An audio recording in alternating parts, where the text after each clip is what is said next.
Isipin niyo to, kalimutan niyo muna yung typical na imahe ng isang sinaunang hari na nakaupo lang sa trono, naghihintay pagsilbihan. Ang totoo, yung ating mga pre-kolonyal na dato, sila yung mga ultimate original na CEO.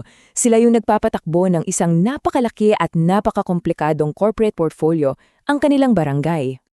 At kapag tiningnan natin ng maigi, yung modern ng CEO at ang sinaunang dato, halos iisa lang ang DNA niyan. Pareho silang may matinding executive power, parehong humahawak ng malalaking kalakalan at nagmamanage ng yaman. Kumbaga, yung sinaunang barangay, tumatakbo yan na parang isang lehitimong korporasyon. Yung uring maginoo, sila yung board of directors. At yung dato, siya mismo ang chief executive.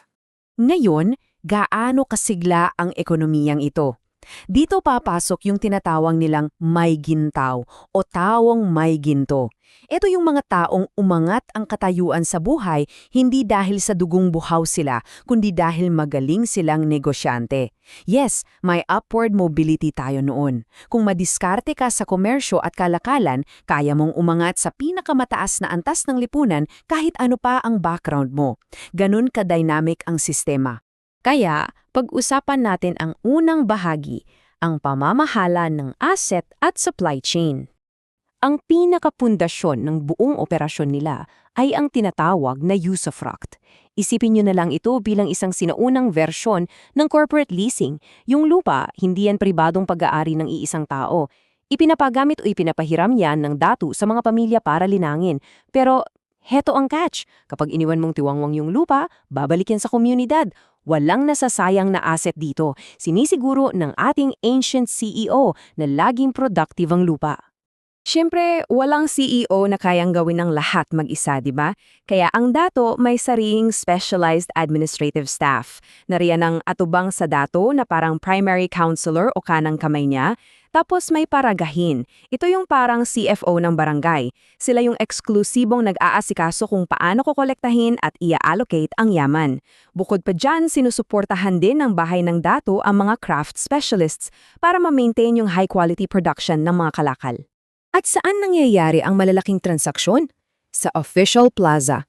Hindi lang to basta palengke ha, ito talaga ang central hub para sa mahigpit na reguladong barter at dito rin nirerehistro yung mga barko ng mga mangangalakal. Ang dato ang may hawak ng operasyon dito. Literally, siya ang ultimate supply chain manager na kumokontrol sa lahat ng pumapasok at lumalabas na foreign trade sa teritoryo niya. Dumako naman tayo sa ikalawang bahagi, mga revenue stream at trade tariffs. Kung titingnan mo ang financials ng dato, makikita mong napaka-diversified ng portfolio niya. Paano ba pinopondohan ng ekonomiya? Hindi lang ito umaasa sa mga lokal na agricultural quotas o yung tinatahog na handog. Pinapalakas din ito ng malalaking bayarin mula sa mga dayuhang mga ngalakal. May anchorage fees, may specialized trade tariffs, talagang kalkulado ang bawat galaw ng pera. Grabe rin yung level ng sophistication nila pagdating sa global commerce. May sari-sarili silang customs duties.